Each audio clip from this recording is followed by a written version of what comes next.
Good afternoon. I am Michael Otten, President of Reform Elections Now. This afternoon, it's time for civic engagement, not donations, but voices to influence congressional priorities, not to seek punishment, but to resolve the 19th century legislation ambiguities that, if left in place, could make the 2024 election more destructive of our republic than what we saw on January 6, 2021.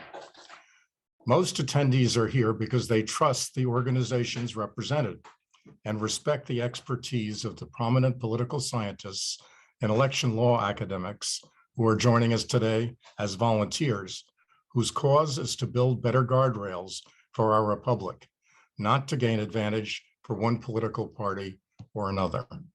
Hosting this afternoon's discussion with unusual unity of purpose are 5 major national organizations: Business for America, Leadership Now Project, Protect Democracy, American Sustainable Business Network, and Reform Elections Now. We want to focus your attention on the seriousness of the problem and the urgency for solutions, which can and should be viewed through bipartisan and nonpartisan lenses.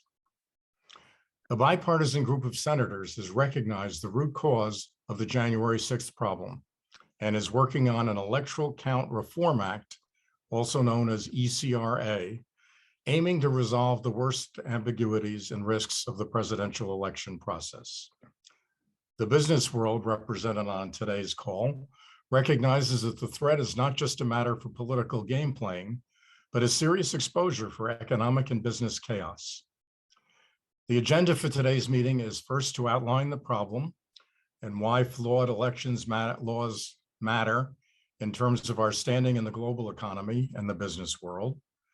And then prominent election law scholars will validate the extent that the proposed ECRA addresses the main issues and where weaknesses might still remain. Our panel of reform organization leadership will finally summarize their views on ECRA. There will be time for audience Q&A, and most panelists have agreed to stay beyond the allotted hour to ensure that participants have confidence in the fairness of what needs to be done. To explain further the call to action this evening, we would like you to listen to Richard Idlen, who is the National Policy Director from Business for America. Great. Good, Mike. Thanks so much, and welcome everyone. Good afternoon and good morning for those of you still in the West Coast. Wanted to thank our co-host in organizing this call. And essentially, this is an opportunity to make the business case for passage of the Electoral Count Reform Act. Business for America has been working on this issue for about 7-8 months now, and has developed a business sign-on letter that we ask all companies, large and small, to express their support for.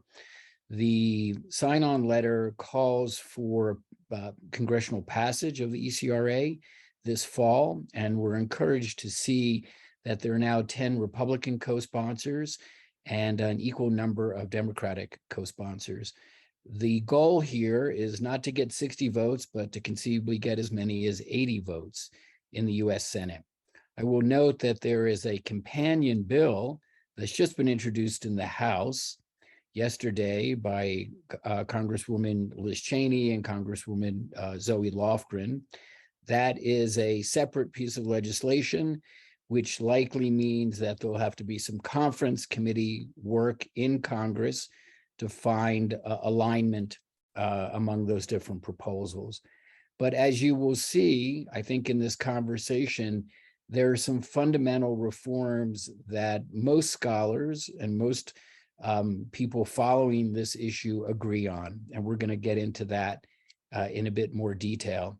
Again, you can find our business sign-on letter at bfa.us. So thanks again for joining us.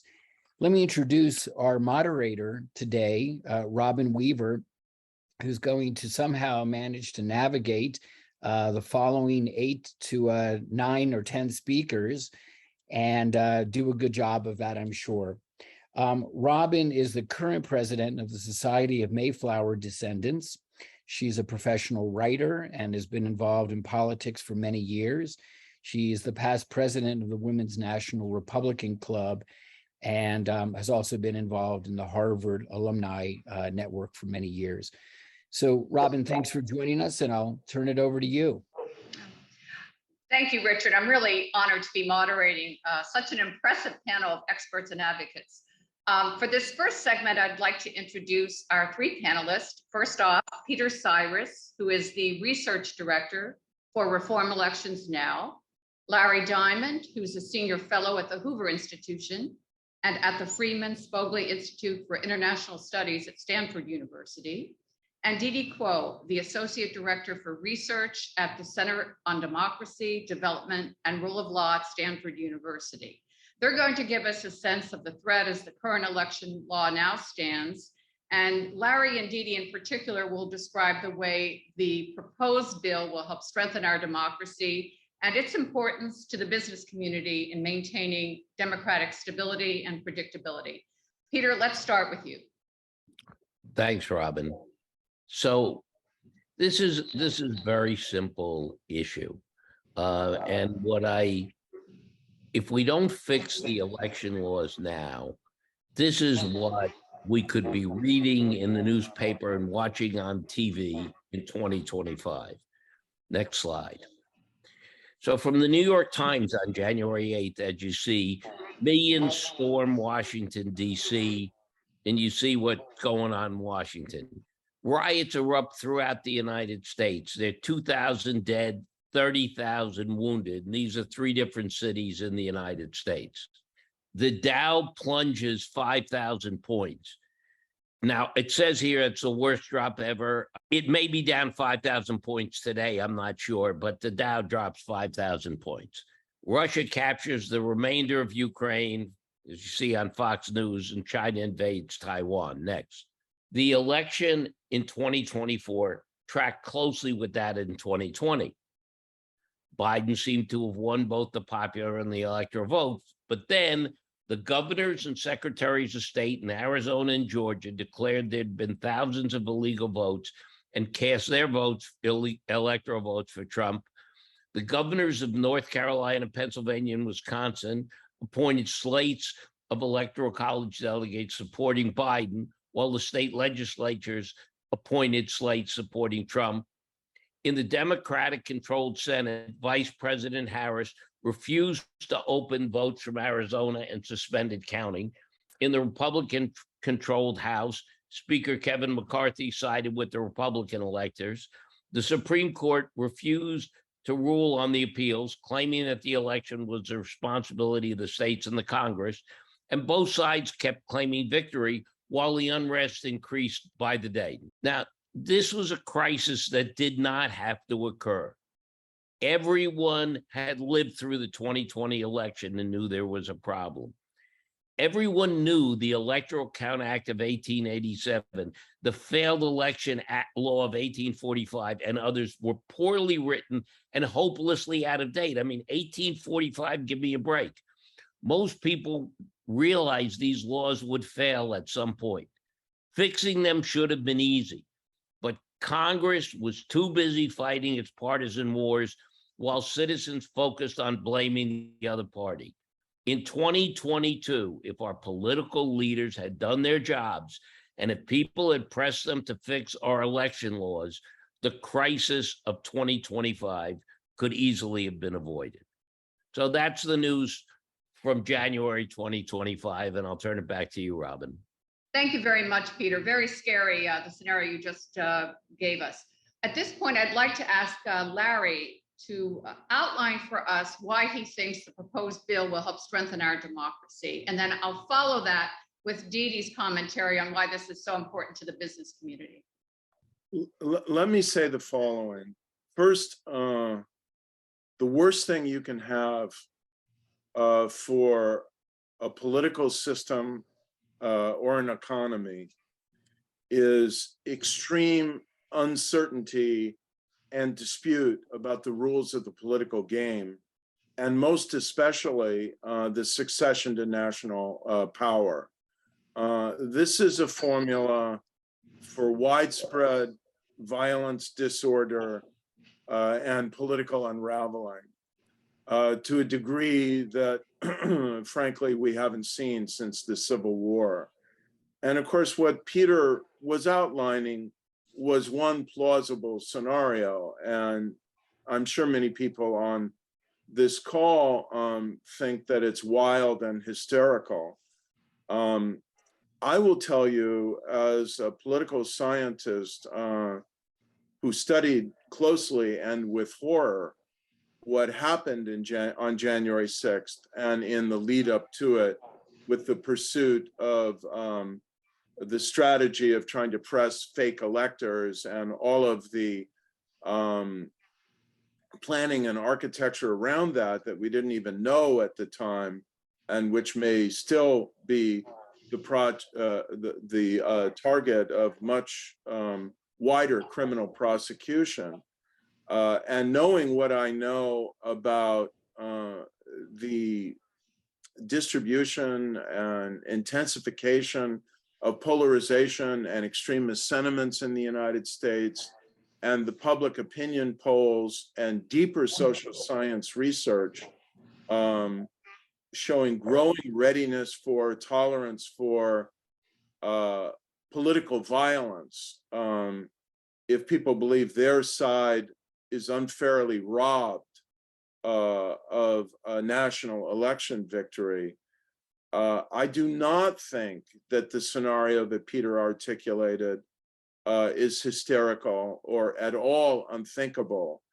If we should have another election that is as seriously in dispute or even more in dispute than the 2020 election, and if we do not fix the ambiguity in the rules of the game concerning the failed Election Act and the Electoral Count Act from the 19th century, which are so filled with ambiguity, if you don't have clarity on the rules of the game, it invites suspicion, fear, conspiracy theorizing, and mobilization to overturn political order. We came very, very close to having the wheels come off political order in the United States on January 6, 2020. I think we now know that we came within a few minutes of potentially the assassination of the Vice President of the United States. And we came within one moral and ethical decision of one man, Vice President of the United States. And who knows what would have happened if he hadn't made the right decision.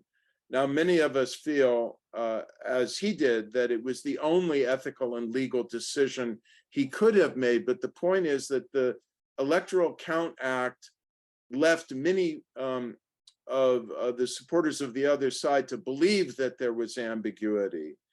And what the bipartisan bill does, and I think our colleagues Ned Foley and Rick Pildis will talk about this in greater depth, is what is so essential to the future of economic and democratic stability in the United States, which is remove ambiguity and space for undemocratic political subversion and manipulation by getting clarity on key issues, such as clearly identifying who's going to be the state official who's responsible for certifying the state's electors, ensuring that those electors are certified and appointed according to a state law that was in effect before the election. So you can't have a state legislature manipulating rules of the game after the fact.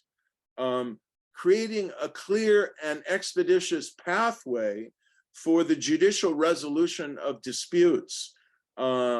And I think it will remain the judiciary that is our best hope for getting fair and broadly acceptable resolutions of the disputes that are almost certain to arise, given how close some of these elections will be again in swing states in 2024, and requiring the Congress to then defer to the electors that are submitted in accordance with the state's laws and any federal judicial or state judicial resolutions that come after a dispute, and raising the threshold substantially for members of Congress to raise any other objections. Now, again, I'll just conclude by saying I look forward to having my colleagues discuss the draft bill in greater detail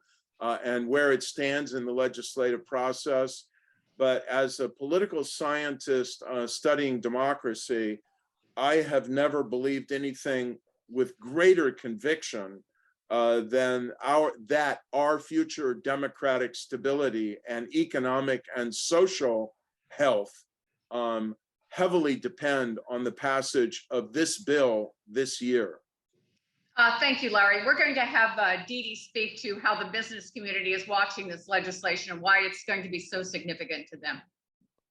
Thanks, everyone. Thank you, Robin. So this is pretty high level, but the relationship of democracy and capitalism relies on stability, predictability, and rules of fair play, as my colleagues have already mentioned, and an understanding of how elections work and what their consequences will be.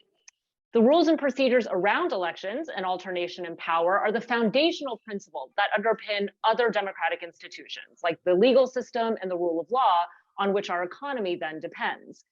Denying the election results has been one of the starkest and most consequential examples of a broader politicization of democratic institutions and of a widening extremism in our politics.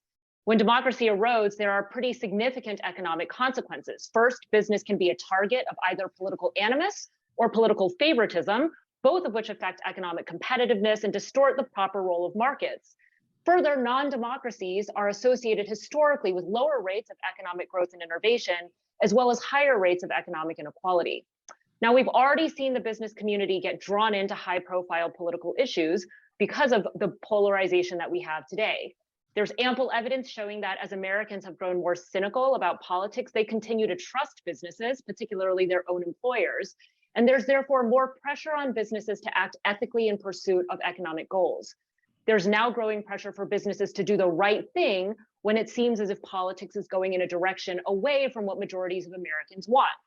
Businesses have therefore spoken out or formulated policies to work around the implementation of a conservative agenda in the states, sometimes having to do with voting rights and election administration, like the flurry of laws passed after 2020, and sometimes having to do with social and cultural issues. Now, we've also seen a growing rift between elected officials, particularly on the far right, and corporations that speak out on politics, like debates over woke capitalism. And therefore, business is in an awkward position today of sometimes being a civic or even a moral actor. But business does not need or want to be an umpire in mediating political disputes. That's the proper role of government, and that's why we need a proper and functioning democracy. Ultimately, the work that we're trying to do now to pass the Electoral Count Reform Act is to restore democratic stability in a way that allows government to be able to better deliberate and solve problems in a way that is predictable, not just for the future of business, but for the future of the United States itself. Thank you so much, Dee Dee, and thank you, Larry, and thank you, Peter. At this point, Larry has already alluded to the fact that our next two panelists, Rick Pildis and Ned Foley, will really get to the heart of what the bill is about. So I just want to briefly introduce them. Rick Pildis is the Sudler Family Professor of Constitutional Law at NYU School of Law. Rick is one of the country's leading experts on legal issues concerning American democracy. Also participating in this segment is Ned Foley, who is the Charles Ebersold and Florence Whitcomb Ebersold Chair in Constitutional Law at Ohio State. He's also the Director of Election Law there. Ned is a former Ohio Solicitor General. So let's get started. Rick, could you give us the affirmative case for why ECRA must pass? First of all, thanks very much to you, Robin, for moderating this, and thanks to all the business leaders and the business groups who are supporting this. So let me start by saying that the fact that we've gotten to the point of this large bipartisan group of senators supporting a text, an actual text, which has been negotiated, is an enormous achievement in our polarized political culture. And certainly something that we should take note of. Many people thought it would not be possible to even get to this point. And I'll talk a little bit about the specifics in the bill, but I want to sort of step back for a moment and emphasize that although the process seems to be going well in Congress so far, the congressional agenda is very full. Politicians get very little credit from voters for doing things like reforming the Electoral Count Act. It's not something most constituents are going to vote on. And so it's extremely important that pressure continue to be brought to bear on members of Congress, particularly from business leaders, from the business community, which has a lot of credibility with Congress, to keep this thing moving forward. Already the general sense is this is probably going to get done in the lame duck session if it gets done at all. And that's already a sort of a risky proposition. And if Congress changes partisan hands after the fall elections, we don't know what the dynamics will be at that point. Okay, now to be a little bit more specific about the Senate bipartisan bill, it does a number of things that are really critical and are huge improvements over where we currently are. Number one, as Larry said, it makes it clear that states have to resolve their elections according to laws and processes that are set up in advance of the election. So it takes off the table post-election legislative manipulations of the process. Secondly, it deals with this very dangerous provision that currently exists in federal law that does actually permit legislators in one context to appoint the electors themselves. And although that provision has not been used historically, there is now great fear that state legislatures might try to invoke this provision, which is called the failed election provision, and try to claim that an election has failed because they don't like the voting processes for some reason. This bill eliminates that provision, takes away from state legislatures any explicit authorization to appoint electors. It does provide for states to set up the voting process if there's some sort of emergency, natural disaster that prevents the election from happening in their state on election day. There's now a way to deal with that this bill sets up. Another major thing the bill does, as Larry also said, is to make clear that there is only one lawfully certified slate of electors that comes from a state to Congress. So the bill is designed to eliminate what you may have heard about and what some forces tried to concoct in 2020, which is a scenario in which you have two different slates of electors being sent from a state to Congress. In addition, the bill makes clear that to the extent there's any dispute about the lawfully elected slate from a state, it's the decisions of the courts, and in particular the federal courts, that Congress is obligating itself to respect. And then the bill also does a number of things about the processes in Congress when it comes to counting the votes. It makes it clear the vice president has no role other than the formal and ministerial role of presiding.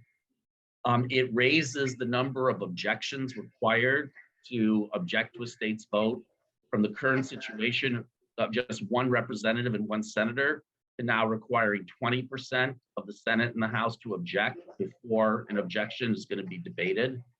And so in these ways, in a number of other ways, this bill, which replaces the antiquated Electoral Count Act from the late 19th century, would provide much clearer rules of the process to be followed. It would constrain state manipulation of the process. It would constrain congressional manipulation of the process. And both Ned and I think, and I'm sure Larry does as well, probably Dee Dee, I shouldn't really rope everyone in here, but it's a vast improvement over where we currently are. Now, there is some discussion about further changes that might be made. And some of those suggestions might be good ones if there is bipartisan support for those suggestions. And we'll see in detail what the House committee has released as its proposal in this area.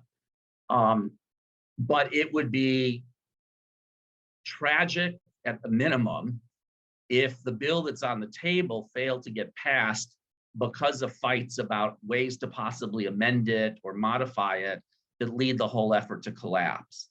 So it can certainly benefit from enhancements that sustain that bipartisan agreement, but that's a very fragile thing to have achieved. And the bill as it currently stands, even without any improvements at all, would dramatically increase the stability and clarity of the process for resolving the next presidential election. Thank you.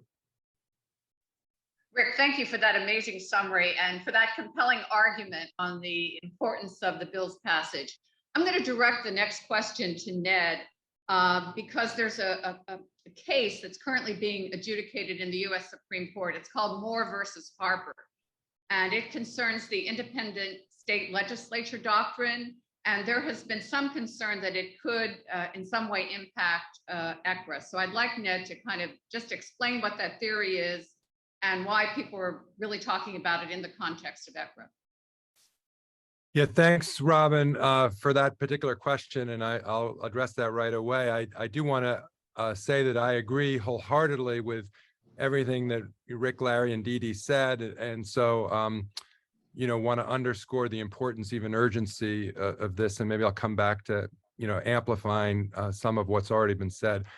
But on this Supreme Court case, Moore versus Harper, I think the best way to understand this is whatever the Supreme Court does in that case, there is still the need for the ECRA reform, the Electoral Count Act reform, the Collins-Manchin bill or some version of it, no matter what the Supreme Court does. So a good decision from the Supreme Court can't erase the need for the reform.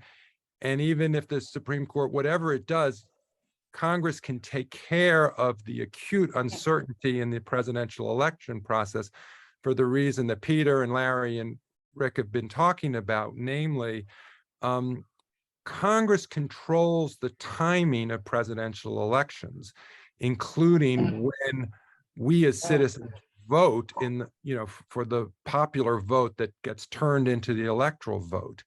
And what that means, as Larry and Rick were saying, is that state law can create the rules for how presidential electors are appointed. And the Supreme Court has really already said that, no matter what else they say about the power of state legislatures in the Moore versus Harper case. So we already know that there is wide latitude on the part of state legislatures to control ahead of time the rules for casting votes that lead to presidential elections.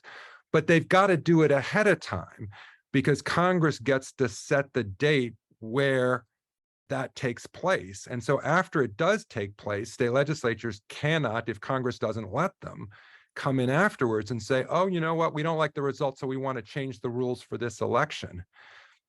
The states don't have that power unless Congress grants them that power. And that's where what Rick said about the 1845 so-called failed election law is so important. That problem is a problem of Congress's own making. Now, I think it would be an abuse of that provision for a state legislature to try to use it just to repudiate an outcome that they didn't like for partisan reasons. It's designed, as Rick said, for natural disasters or other genuine emergencies. But again, that's all a matter of legislative discretion on the part of Congress. And the Supreme Court's decision in the Moore versus Harper case can't affect that one way or the other. Congress has to clean up that no matter what. And that's one of the reasons why doing this reform is so essential. And if Congress does clean it up and take that power of the state legislatures a chance to do a redo of the appointment of electors for whatever reason they might think that there was a failure, Congress's cleaning up of that ambiguity or that loophole will be effective no matter what the Supreme Court says. So, there's reasons to be interested in this Moore versus Harper case having to do with the topic of gerrymandering. For example, I saw one of the questions in the chat is about gerrymandering. And I know Rick and Larry and Dee Dee and I are all concerned about gerrymandering, but that's a separate topic, both for purposes of this statute and for purposes, of thinking about the future of American democracy. and coming back to the key point here, it is essential to fix the rules for presidential elections because, as Larry said, it's about the transition of power. And we saw what damage could be done already in a circumstance in which there really wasn't anything to fight over in 2020, and yet the dispute was manufactured. And that, I think, leads to another point about why this is so urgent. The existing Electoral Count Act has been exploited, for the last 20 years by different members of Congress. The worst exploitation led to the carnage at the Capitol on January 6th. But in prior years, in 2020, in 2005, after the 2004 election, there was an objection to electoral votes. There was objections to electoral votes in 2017 after the 2016 election. And all of those objections were based on, a misunderstanding of this arcane 19th century law.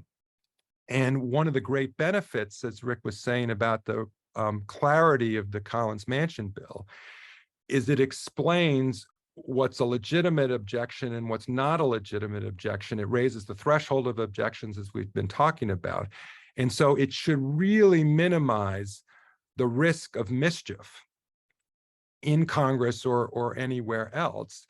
And because the fundamental premise of the statute is that the rule of law controls, if there is mischief occurring in the states before it gets to Congress, the judicial process will impose a rule of law result, and that result is what Congress is obligated itself to accept if this law is adopted. Last couple of quick points. We could go into more detail in the Q&A if you want to about why Peter's scenarios have realism to them and why the current statute is so vulnerable to really destabilizing outcomes that could be problematic, and why the statute corrects for that and does so appropriately. And final point, at this stage of the discussion, it's worth reflecting on the fact that it took Congress 10 years to actually write the first Electoral Count Act that it adopted in 1887. It wasn't for lack of trying. They worked for a whole decade on this problem. It's a tough topic. And for me, that historical lesson is why it's important to do what Rick said, which is to keep the pressure and momentum on Congress. It is so easy for inertia to take over and something to unravel this. It happened already in American history when there was an effort to do this and it just fell apart for a decade. We don't want to let it fall apart again. And that's why we've got to keep the momentum going. Thank you. Thank you, Ned. Rick, just real quickly, if ECRA were to pass, what do you see as some of the constitutional legal challenges? Well, I actually don't think there would be constitutional challenges to the statute. I mean, for one thing, this is a very unusual statute in the sense that the way the statute works, Congress agrees to bind itself to these rules. And the statute is self-enforcing by Congress on itself. So this is not a statute that the federal courts have ever interpreted. And most of us think, once we get to that joint session of Congress in early January, where the Congress is applying the Electoral Count Act, it's highly unlikely the federal courts would agree to be brought into the picture, even if some party tried to bring the federal courts into the picture. So in other words, as long as Congress agrees to be bound by these rules, that's how the statute will work. And you could have an argument about, is this provision unconstitutional? Ned and I obviously think this statute is fully constitutional because Congress has the power under the necessary and proper clause to implement the Electoral College process under the 12th Amendment. But even if there were some argument about that, it wouldn't matter as long as Congress actually agrees. These are the rules we decided we're going to follow. And as long as Congress follows them, that's all there is to it.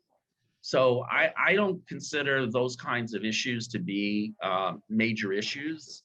And in the debate that's taken place so far in the Senate, no one's raised any legal objections to the bipartisan bill.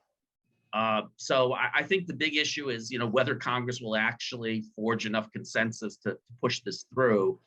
And, going back to something Richard said at the very beginning, this is why it's important to try to get as many votes behind this as possible, not just to get over the threshold of 60 votes in the Senate or a bare majority in the House, because the statute works only insofar as Congress agrees to let it work. And so the more buy-in you have from both sides, the more likely that the terms of the statute will really hold. And that's what we all want. If there's any dispute, we want agreement that these are the rules are clear, and we're going to live with them because we agreed that this is the way these issues would be resolved. Oh, thank you, Rick. Ned, we just have a few more minutes, but one thing I know, Rick has already pretty much outlined the timing and how sensitive the timing is. So I just want you to give us any update if you have that information in terms of what is happening with the current bill, anything that's worth sharing at this point, or perhaps it's premature. Yeah, I think what the public record in terms of news reporting shows is the concept of the lame duck session. I think Rick or others mentioned it. And that makes me nervous for the reason it makes Rick nervous. There could be well-intentioned efforts on the part of the folks who are managing the legislative calendar and process to think that they've got enough time, and something happens. I think we have to live with the calendar as it exists. But that relates to the point about let's not make perfect be the enemy of the good. As was said, there is going to be this House bill that's going to sit side by side by the Senate bill, but it's got to pass both chambers, and it's got the Senate with the cloture rules and filibuster is complicated. And again, Rick's point is essential. For Congress to decide in January 2025 that it's going to obey its new set of rules, these rules can't be forced on one party by the other party, which is, the larger the bipartisan margins here, the better for the success of this in 2025, because the most destabilizing version of Peter's scenario is if one chamber of Congress tries to get out from under this statute by saying we're just not going to follow it because we don't like it. That would undermine the self-enforcing mechanism that Rick was just talking about. So back to Robin, your questions about the calendar. I think it's essential that we avoid what often happens in a piece of legislation where the House and the Senate disagree, and it goes to what's called the conference committee, and they work out the difference between the two chambers after each chamber passes its own bill. I have reason to hope that a more unusual process that sometimes is colloquially called pre-conferencing might occur. In other words, given the markup that's taking place in the Senate Rules Committee and what is going on in the House, that they hammer out any differences between the two bills before it goes to the floor of either chamber, because if you wait till lame duck and then you need a conference after that, that's where the whole thing could fall apart. So that's probably what makes me most nervous about the calendar as I look at it now. Well, thank you, Rick and Ned. Really insightful information you've shared with us. This is our last segment, and I'd like to introduce just briefly our participants. We have from the Leadership Now project, the CEO, Daniela Ballou-Ayres. For those of you who aren't familiar with Leadership Now, it's a national membership organization of business and thought leaders committed to fixing American democracy. We have Sarah Bonk, the founder and CEO of Business for America, which is a nonpartisan business membership organization focused on mobilizing corporations to protect and promote democracy. We have Chris Crawford, who's a public advocate at Protect Democracy. And we have Mike Otten, who is the president of Reform Election Now, who serves on the boards of various private and public schools after having had a long career at IBM. So I'd like to start off by asking each of you how you see this in terms of your respective organizations. And I guess we'll start with Daniela. Great. Thanks, Robin, and thanks to everyone for being here and for the really timely updates from Rick and Ned and others. Look, the quick big picture, I'll say from our perspective and our organization is made up of forward-leaning business leaders who were concerned with the state of democracy and are willing to engage and act on it. And we've been following this bill for the last year, and a couple of just main messages I'll share from what we're seeing. I mean, I think the prospects are promising. I really, now that there are 60 Senate votes from, or sorry, not 60, but there are, 10 Republicans lined up, which assuming it's a bill that is acceptable to Democrats could get you over the line. The goal should certainly be more, which I saw Mike speak to in the chat. This should be as bipartisan as possible.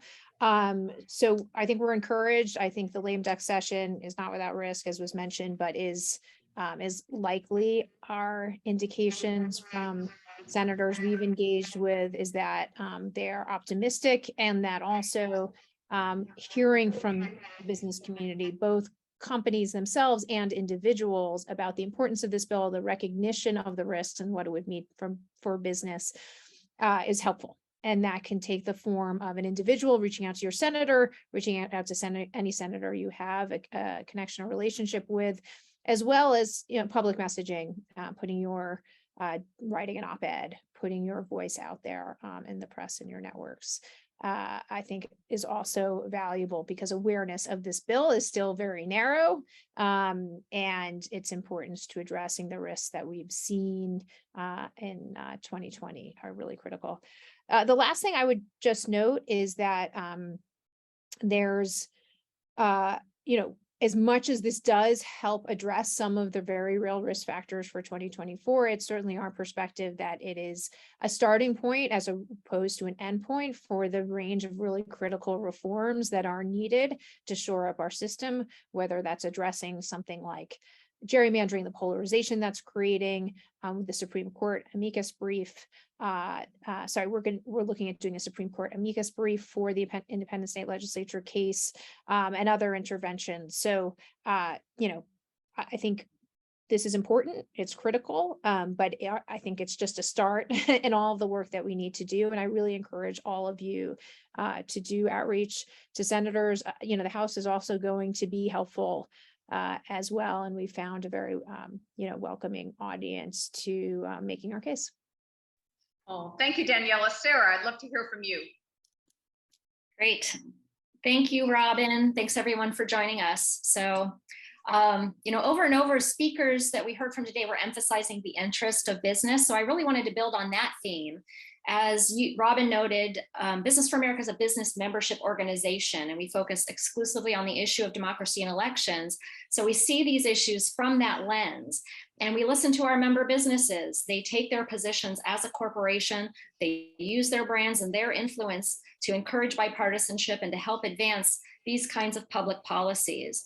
And what we hear from our members, and I want to reflect to you, is that if your company has a stance on trade, immigration, infrastructure, other policy issues that affect your bottom line that we think of as business issues, then you should also have a stance on the stability of our democracy based on the rule of law, the reliability of our elections, and the peaceful transfer of power. And for those businesses who are oriented towards corporate social responsibility and stakeholder capitalism, this is also about ensuring that every eligible voter is heard, that your employees and all your stakeholders are having their votes count.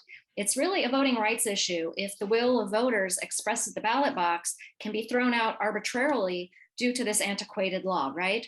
So that is our perspective from the corporate standpoint, our business members, and the many corporations we have relationships with. Their government relations, public affairs, corporate social responsibility, corporate impact professionals are the majority of our members and folks we engage with. And then they tell us what their leadership structures are thinking about. So they're taking action, and they're really eager to bring more companies to the table. And many of you know about the bystander effect, where we see a problem and we hope others will do something about it. And today we're asking you to do something about it. By taking action collectively as businesses, we're going to make the odds of success that much greater. And we're also going to reduce the risk of political blowback, which we know that those risks are a concern to companies. So I invite everyone to please visit Business for America's website, bfa.us. Real simple. Your business or business organization can sign our letter to Congress in support of the Electoral Count Reform Act. If you're not the person to shepherd that activity at your company, perhaps you're on the board of directors, perhaps you're in another team, you may know those folks and ask them to reach out to us. We're happy to get them educated on what the issue is and why businesses belong at the table. Signatories already include Salesforce, Cummins, Sierra Nevada Brewing, REI, there's others. We've got a variety of different industries there. And we're currently organizing business efforts on the Hill and would love to include you in your company. So as Daniela alluded to, protecting democracy is going to be a many years initiative. This is really one step of many. And we're really grateful to have everyone at the table taking the time to hear our stories, understand the business case for protecting our elections and the peaceful transfer of power, and look forward to working with each of you. Thanks so much. Back to you, Robin. Oh, thank you, Sarah. And what a great segue to Chris Crawford of Protect Democracy. Chris. Great. Thank you very much for allowing me to be here. Thank you to so many people on the call who have been working on this for a long time for your efforts. I'm here representing Protect Democracy, which is an organization of people all smarter than I am. So I'm bringing their expertise to all of you. And the people that I work with at Protect Democracy, I've been there for a little over a year now, but they've been working on this issue for a while, and all the way back in 2019, as well as through the National Task Force on Election Crises, which is a cross-partisan group of experts, including some of the people on the call here from a variety of fields whose mission is to prevent and mitigate a range of election crises. The biggest thing that I want to talk about here is the broad agreement that we have. Those of us on this call are not people who agree on every political issue. The businesses that are listed are not always walking in lockstep on democracy issues or larger political issues. At the Rules Committee meeting a few weeks ago, you had law professors who generally are identified with different parties. You had the NAACP represented, a former Trump appointee, all saying that ECRA addresses the major areas of reform that are necessary, and it's a big improvement on current law. So that's the first thing I wanted to talk about, is consensus, but then the other thing is the urgency. This has been said a number of times. This has to be done this year before the 2024 election, and we shouldn't even wait until the next Congress because we'll be in the glare of the next presidential election. I'm from New Hampshire, so I know that the next presidential election basically starts right after this midterm election. And so there's urgency there. I agree with some of the concerns about this coming up in the lame duck. That does seem like the best path forward right now. But what we need to do in the meantime is push and say this has to get done this year in order to raise this on the priority list. There are going to be competing priorities here as we move toward the end of the year, and members of Congress need to hear from their constituents that this is something that's important and should be at the top of the list. Just looking through my notes here on other things that were mentioned on the call, I think the constitutional question, experts have said there aren't major constitutional questions with this bill. Judge Ludig actually said previously that the existing ECA could have constitutional issues. He has said that ECRA is on strong constitutional footing. So this is even seen as an improvement from a constitutional standpoint among experts. I'd also just flag there is room for some small technical changes here, as long as they are not going to break up the agreement that's already been made. And then the last thing I would mention is there are so many issues with our democracy that need to be fixed. We shouldn't try to put all of them onto the ECA. We shouldn't expect the ECA reform to fix everything that's wrong with our democracy, but it is one of the single most important things that can prevent some of the worst case scenarios, like we heard at the beginning of the call.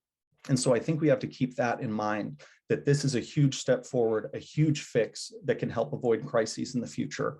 And I think it's important that we express publicly the unity that we've seen on this call around this project. So thank you. Oh, thank you, Chris. We just have a few minutes before we start the Q&A. Mike Otten, Mike, would you share some thoughts with us before we start the Q&A? I think I'd like to address just two or three of the things that were raised in the chat room. One of them is that this idea that we need 10 Republicans or 60 votes, while that's true in the Senate, the fact is that this is as much a risk for the Republicans as the Democrats. This is really not a political issue.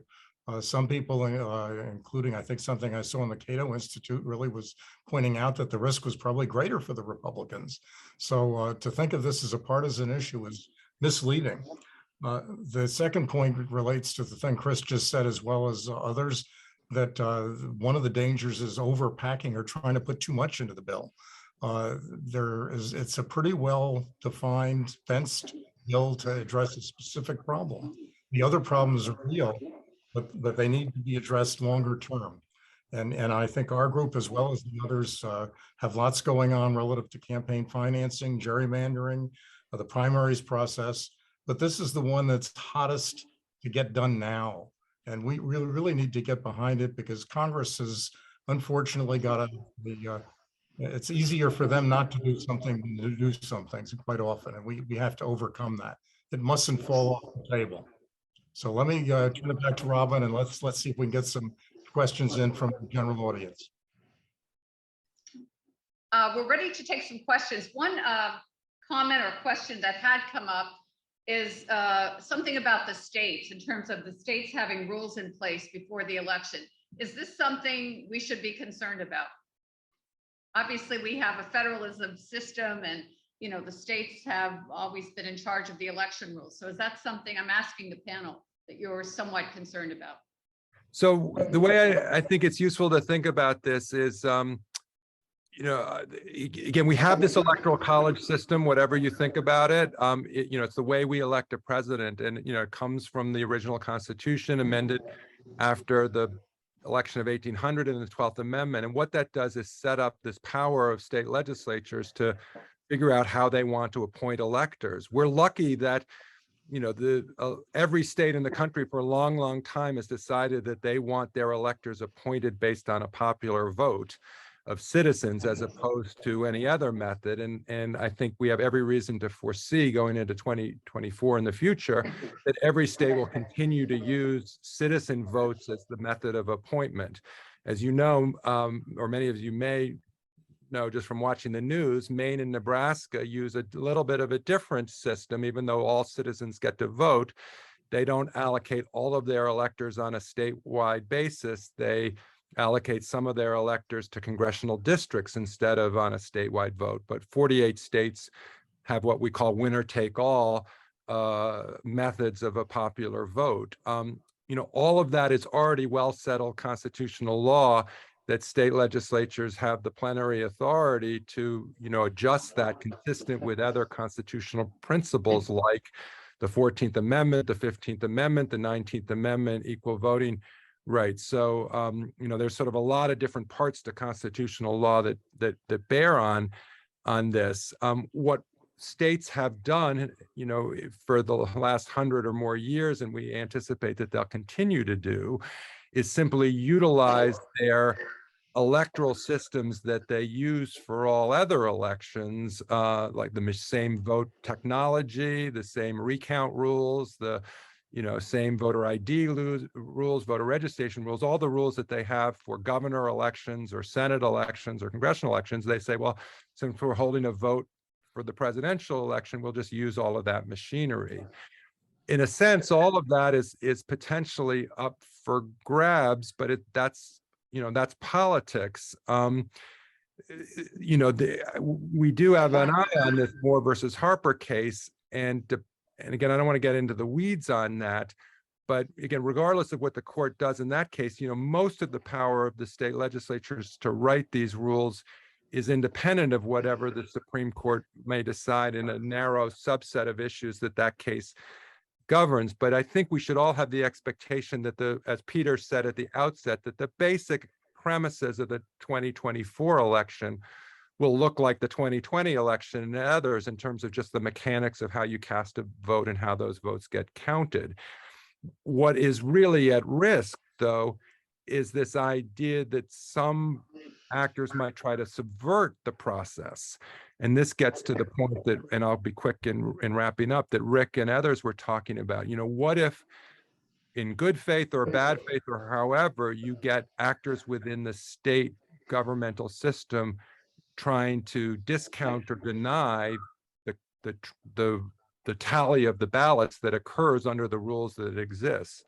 And here is where the Collins and Manchin bill is so important that it be adopted, because it basically makes clear that the laws have to prevail, not politics. The overriding thesis and premise of the Collins-Manchin bill is that the answer to who won the election in every state will be determined according to the laws as they existed prior to the casting of votes. And if there's any doubt about that, the judiciary will resolve that doubt, and whatever the courts say will be controlling. It'll be controlling on the governor, it'll be controlling on the Secretary of State, it'll be controlling on members of Congress. The law will prevail, not partisan politics. And that's why I think it's a good bill and why it's so essential to adopt. Ned, that's a really important point. Thank you for sort of outlining that for us. One question or comment that I saw as we were having the conversation this afternoon was a question about the 2000 election, something in more recent history, and just your thoughts on how that compares to what you've outlined in the 2020 election, what could possibly happen in 2024 without clarification. How would you describe the 2000 scenario with the U.S. Supreme Court getting involved, obviously, in the Florida situation? I think the key point real quick that I would say about that is that, that was a real dispute over the hanging chads. There was only 537 vote difference in Florida. The whole election hinged on Florida, and both sides had arguments, whichever side you thought was right. But the key point is that Al Gore accepted the Supreme Court's decision and did not attempt to take it to Congress. There were some objections utilizing the same flawed Electoral Count Act that was utilized on January 6, 2021. Some Democratic members of Congress tried to undo the Supreme Court decision and try to open up the process in Congress, but they couldn't get a senator to sign on. And you can watch the video of Vice President Al Gore, sort of in Pence's role, poignantly gaveling down members of his own party, saying that their objections were out of order. The process would have gotten more complicated if any U.S. senator had joined the few House members to try to object to the U.S. Supreme Court decision. But Al Gore personally pleaded, as I remember and understand this from my research, to not have that happen, because that would have undermined, the role of his concession speech, because he wanted closure after the court's ruling. He didn't like the court's ruling, but he did not want to take the fight to Congress. So, what was new in 2020 was that the fight in Congress took on a character. Again, Senator Barbara Boxer joined objections to Ohio electoral votes in Florida, in 2005. So that actually triggered the process that got utilized in 2021, but there wasn't rioting, there wasn't violence. And so if you take the history of presidential elections from 2000 through 2020, through 2020, it's kind of deteriorated and gone downhill. There's been more mischief, more instability, more problems. And that's why we need to solve this, so that we can avoid that. So that's how I would put 2000 and 2020 into historical connection. Oh, thank you, Ned. Robin, can I add one thing to what? Absolutely. Thank you, Peter. What Ned just said? Ned was talking about the 2004 election.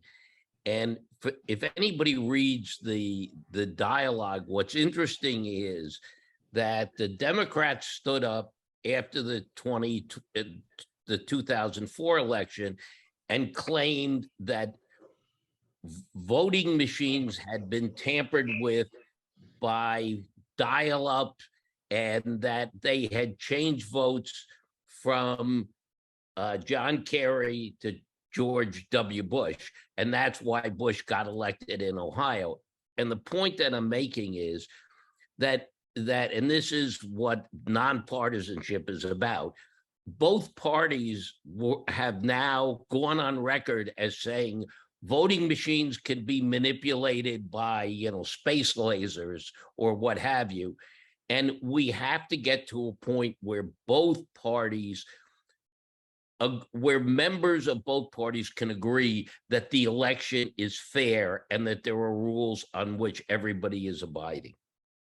I think Chris makes a good point. Chris Crawford, I just had a note from him saying how much chaos we had after the 2020 election, given that the election wasn't nearly as close, obviously, as we had in 2000. So I think that's a point worth noting. This is something of a political question. I know we keep talking about how many Senate votes are needed with the threshold of 60, but I did see some commentary that I thought was interesting. Senator Ron Johnson of Wisconsin has indicated he's somewhat amenable to supporting the current bill. He said he hadn't really had a lot of time to study it.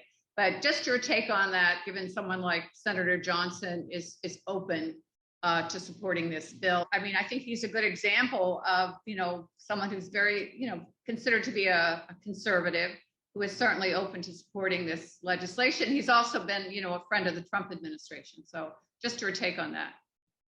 Yeah, I don't think it's without hope to broaden the base. And we obviously just added a Republican senator. But actually, Chris, I might defer to you a little bit on terms of how much you're seeing that willingness to kind of, broaden the base of Republican support in the Senate right now. Yeah, I actually think there was something telling about Chuck Grassley's comments a few weeks ago before he officially signed on to co-sponsor.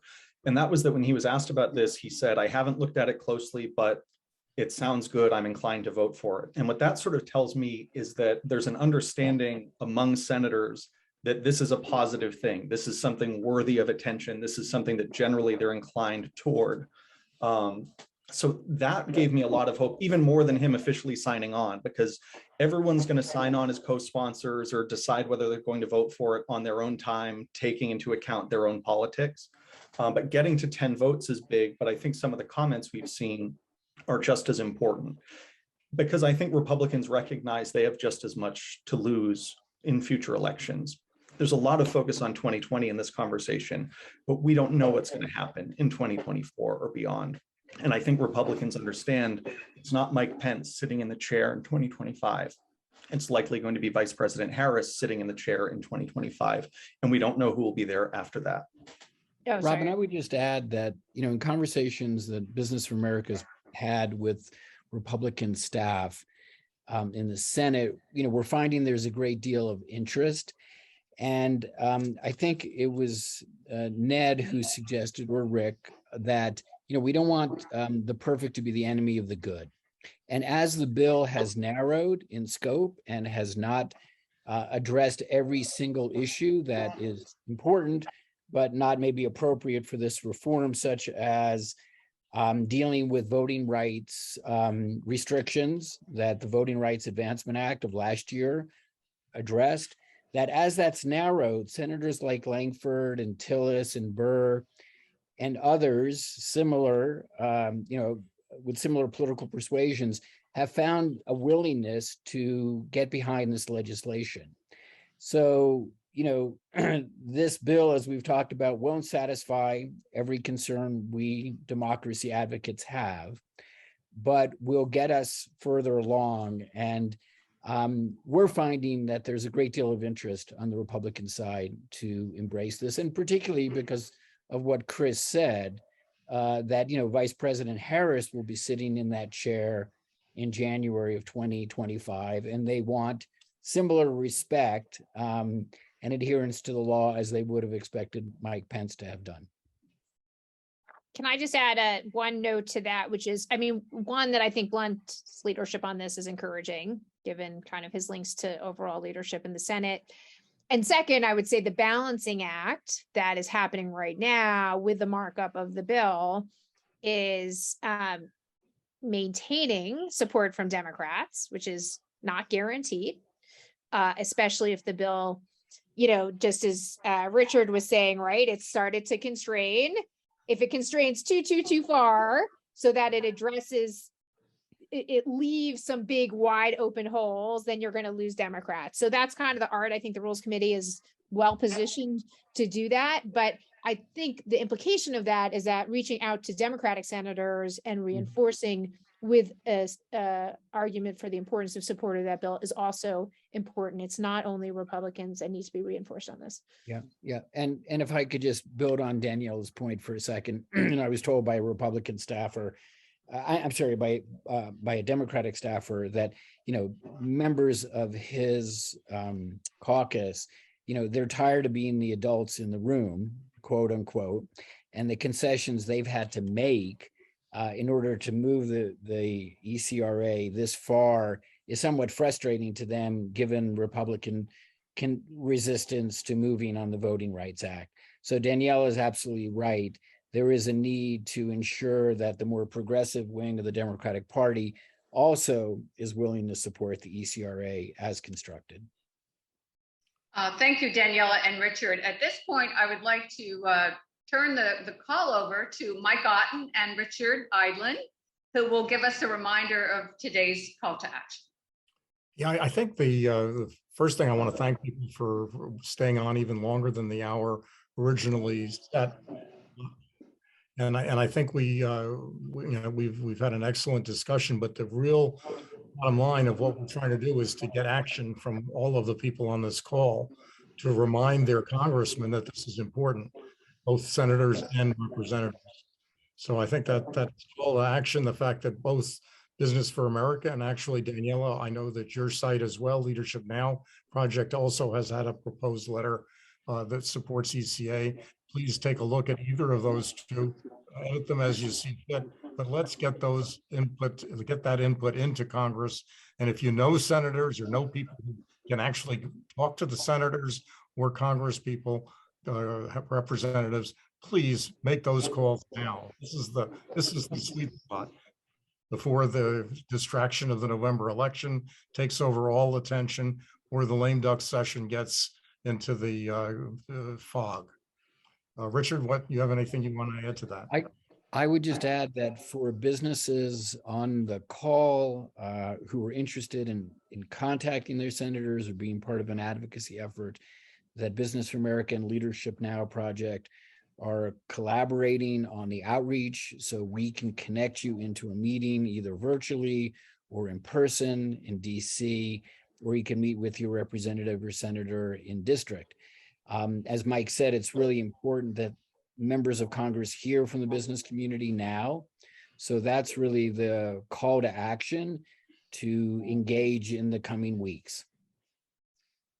Thank you, Mike, and thank you, Richard. I want to thank all of our esteemed panelists, very impressive group, and everyone in the audience for participating today. We were very glad to have you on this important program. Thank you.